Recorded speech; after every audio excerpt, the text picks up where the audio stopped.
Hello friends, मैं GK रोशन आप सभी लोगों का बहुत बहुत स्वागत करते हैं। आज हम लोग पॉलिटी का कुछ इम्पोर्टेंट टॉपिक के बारे में डिस्कस करेंगे जो अक्सर एग्ज़ाम में क्वेश्चन पूछा जाता है और बहुत ही कन्फ्यूजन टाइप का क्वेश्चन है। इसको आप लोग बहुत ही अच्छा तरीक़ा से क्लियर कर लीजिए। देखिए, क्वेश्चन है तारांकित प्रश्न। तारांकित प्रश्न क्या होते हैं, सबसे पहले इसको हम लोग देखते हैं कि संसद में दो प्रकार के क्वेश्चन पूछे जाते हैं, तारांकित प्रश्न और अतारांकित प्रश्न। तारांकित प्रश्न किसको कहते हैं? ये स्टार लगा करके जिस प्रश्न को क्वेश्चन किया जाता है इसको इंग्लिश में स्टार्टेड और हिंदी में तारांकित प्रश्न बोलते हैं। तारांकित प्रश्न राज्यसभा और लोकसभा दोनों में पूछा जाता है। सबसे इम्पोर्टेंट क्वेश्चन है कि लोकसभा में कितने तारांकित प्रश्न एक दिन में पूछे जा सकते हैं या राज्यसभा में कितने स्टार्ड क्वेश्चन एक दिन में पूछे जा सकते हैं। तो इसको आप लोग याद कर लीजिए कि लोकसभा में एक दिन में मैक्सिमम पूछे जाने वाले तारांकित प्रश्न की संख्या 20 होती है, यानी कि 20 क्वेश्चन पर डे। और राज्यसभा में पूछे जाने वाले प्रश्न की संख्या कितना? तो 15 क्वेश्चन पर डे। अब देखिए, लोकसभा में एक मेंबर सिर्फ एक ही क्वेश्चन पूछ सकता है। इसका मतलब कि एक सांसद महोदय सिर्फ एक ही प्रश्न कर सकते हैं तारांकित, और राज्यसभा में एक सांसद महोदय सिर्फ 3 तारांकित प्रश्न पूछ सकते हैं। क्लियर है? तो इसको आप लोग अच्छा से याद कर लीजिए कि लोकसभा में तारांकित प्रश्न की संख्या कितना? 20 और राज्यसभा में 15। अब देखिए, इसको याद कैसे कीजिएगा। लोकसभा में 2 वर्ड है, सिर्फ लो और क, तो 2 वर्ड है यहाँ पे, तो 2 से आप लोग यहाँ रिलेट कर लीजिए 20। और राज्यसभा में देखिए, राज्यसभा में कितना है? राज्य में 3 और सभा में 2, ऐसे करके 3 2 5, तो 5 के मल्टीपल में याद कर लीजिएगा, 5 तिहाई 15। और यहाँ देखिए, राज्य में 3, तो यहाँ पर एक MP 3 प्रश्न पूछ सकते हैं। अब देखिए, तारांकित प्रश्न का मतलब होता है कि यदि कोई भी सांसद महोदय प्रश्न पूछते हैं तो उधर से मंत्री जी इसका जवाब मौखिक देते हैं, यानी कि ओरली देते हैं। इसी को हम लोग तारांकित प्रश्न कहते हैं। और अतारांकित प्रश्न उसको कहते हैं जिसमें जवाब जो लिख करके दिया जाता है, रिटर्न में जवाब दिया जाता है। तो इससे एक और इम्पोर्टेंट क्वेश्चन बनता है, एग्जाम में अक्सर पूछा जाता है कि क्या तारांकित प्रश्न में पूरक प्रश्न पूछे जा सकते हैं कि नहीं। अब देखिए, पूरक प्रश्न क्या होता है? जैसे ही उधर से जवाब दिए, आप यदि उनके जवाब से सेटिस्फाई नहीं है तो अगेन एक प्रश्न दाग सकते हैं। इसी को बोलते हैं पूरक प्रश्न। और अतारांकित प्रश्न में पूरक प्रश्न नहीं पूछा जा सकता है, क्योंकि वह जवाब रिटन में होता है और उसका आंसर बाद में दिया जाता है। तो ये क्लियर हो गया, तारांकित प्रश्न और अतारांकित प्रश्न। सबसे इंपॉर्टेंट है कि लोकसभा में कितने तारांकित प्रश्न? तो लोकसभा में 20 और राज्यसभा में कितना? तो राज्यसभा में 15। ये इंपॉर्टेंट है। और एक इंपॉर्टेंट है कि इस पर पूरक क्वेश्चन पूछा जाता है कि नहीं। अब देखिए, अब हम लोग नेक्स्ट बात करते हैं कि विधान परिषद के सदस्य। अब आप लोग जानते हैं कि विधान परिषद का जो चुनाव होता है तो उनमें टोटल मेंबर कितना होते हैं या मिनिमम स्ट्रेंथ कितना है। तो विधान परिषद में मिनिमम स्ट्रेंथ 40 से कम नहीं होना चाहिए, कम से कम 40 मेंबर रहना चाहिए। और अधिक से अधिक कितना होगा? तो उस विधान सभा के स्ट्रेंथ का 1/3, इससे अधिक नहीं रह सकता है, तभी विधान परिषद एग्जिस्ट करेगा।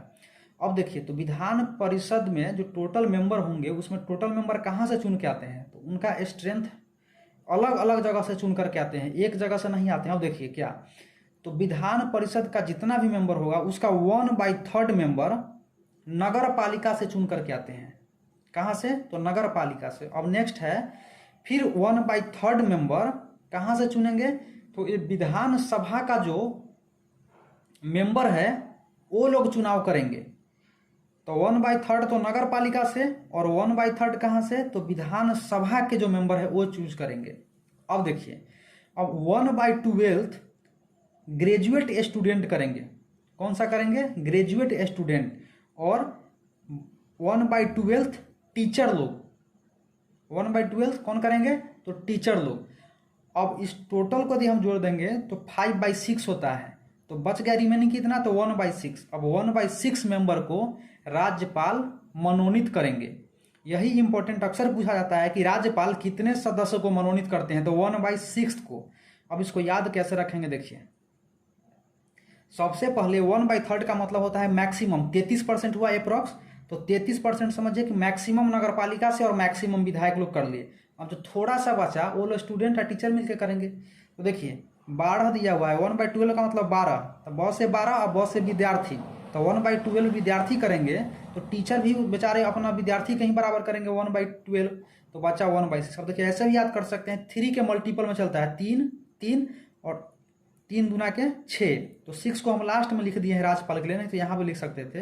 तो 3 के मल्टीपल में चल रहा है 3, 3 दूना 6 और 6 दूना 12, तो इससे भी रिलेट करके हम लोग इसको याद कर लेंगे। बहुत ही कन्फ्यूजन में पड़ जाता है जब क्वेश्चन पूछता है, इसको अच्छा तरीका से आप लोग याद कीजिए। अब देखिए राज्यसभा, अब राज्यसभा के टोटल मेंबर को मनोनीत करते हैं राष्ट्रपति, और 2 लोकसभा के मेंबर को भी मनोनीत करते हैं। तो क्वेश्चन ऐसे पूछा जाता है कि राज्यसभा के कितने मेंबर को राष्ट्रपति मनोनीत करते हैं, तो 12 मेंबर को, और लोकसभा के कितने मेंबर को, तो 2 मेंबर को, तो टोटल कितना हो जाता है 14। तो क्वेश्चन ऐसे भी पूछा जाता है कि राष्ट्रपति कुल कितने सांसद को मनोनीत करते हैं। जैसे ही रहेगा कुल कितने सांसद तो 14, और सिर्फ रहेगा कि राष्ट्रपति राज्यसभा में कितने मेंबर को मनोनीत करते हैं तो 12। इस पर आप लोग ध्यान दीजिएगा, कुल वाला वर्ड पे कि कुल कितने। अब देखिए राष्ट्रपति के निर्वाचन मंडल में कौन कौन आते हैं, तो राष्ट्रपति का जो चुनाव होता है, तो राष्ट्रपति के निर्वाचन मंडल में संसद का निर्वाचित सदस्य एवं विधानसभा का निर्वाचित सदस्य, ध्यान दीजिएगा संसद बोलने का मतलब लोकसभा और राज्यसभा दोनों हो गया, लेकिन जैसे ही स्टेट में आएंगे तो यहाँ पर सिर्फ विधानसभा, न कि राज्यसभा, न कि विधान परिषद, सिर्फ विधानसभा, और उसमें भी निर्वाचित सदस्य, कोई भी सदस्य यदि यहाँ भी राज्यपाल से मनोनीत है या संसद में राष्ट्रपति से मनोनीत है तो वो पार्टिसिपेट नहीं करेगा राष्ट्रपति के चुनाव में। तो क्लियर है। अब देखिए उपराष्ट्रपति के निर्वाचन मंडल में कौन कौन शामिल होते हैं, तो उपराष्ट्रपति के निर्वाचन मंडल में संसद के सदस्य, वर्ड पे ध्यान दीजिएगा, संसद के निर्वाचित सदस्य नहीं, संसद के सदस्य, इसका मतलब कि लोकसभा और राज्यसभा का टोटल एमपी, चाहे वह राष्ट्रपति द्वारा मनोनीत हो चाहे वह डायरेक्ट इलेक्टेड हो, यानी सभी मिलकर के उसमें निर्वाचन मंडल में भाग लेते हैं, और इसमें राज्य विधानमंडल के सदस्य भाग नहीं लेते हैं। बस इतना ही अंतर है उपराष्ट्रपति के निर्वाचन मंडल में। अब देखिए ये बहुत ही इंपॉर्टेंट क्वेश्चन है, सबसे इंपॉर्टेंट यही है, क्या है, नीतिगत कटौती क्या है, पॉलिसी कट, अर्थगत कटौती इकोनॉमिक कट, और प्रतीक कटौती टोकन कट।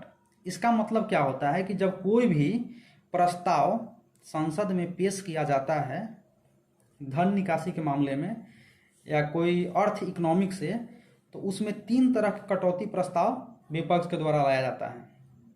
तो नीतिगत कटौती में सिर्फ एक प्रस्ताव को 1 रुपया तक कम करके सीमित कर देते हैं, कितना तक, 1 रुपया तक, इसको पॉलिसी कट बोलते हैं।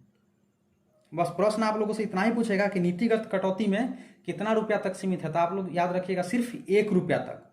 अब देखिए अर्थगत कटौती इकोनॉमिक कट क्या होता है, तो इसमें किसी भी प्रस्ताव में कुछ विशेष कटौती होता है, इसमें कुछ फिक्स नहीं है कि 1 रुपया कटौती तक सीमित करेंगे या कितना तक, विशेष कटौती होता है। तो ये समझ गए, अर्थगत कटौती यानी इकोनॉमिक कट में विशेष मात्रा तक कटौती होता है। अब थर्ड है प्रतीक कटौती यानी कि टोकन कट। तो टोकन कट कितना होता है, तो टोकन कट मतलब होता है 100 रुपये तक के कट। आप लोग ऐसे इसको याद रख सकते हैं कि टोकन कट आ रहा है हम लोग कितना का, तो 100 रुपया का। तो टोकन कट का मतलब होता है किसी भी प्रस्ताव जो आता है कटौती के लिए उस या जो पेश किया जाता है उसका विरोध करना है हम लोगों का।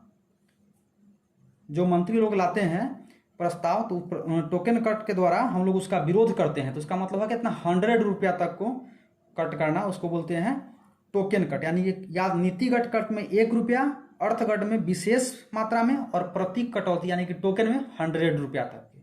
आप लोग इसको बहुत अच्छा तरीका से मेमोराइज कीजिए, 1-2 बार वीडियो देख करके, हो सके तो नोट्स भी बना लीजिए। इस टाइप का क्वेश्चन पूछा जाता है और अक्सर आप लोग इग्नोर कीजिएगा तो फिर मुश्किल में पड़ जाइएगा। बहुत बहुत धन्यवाद।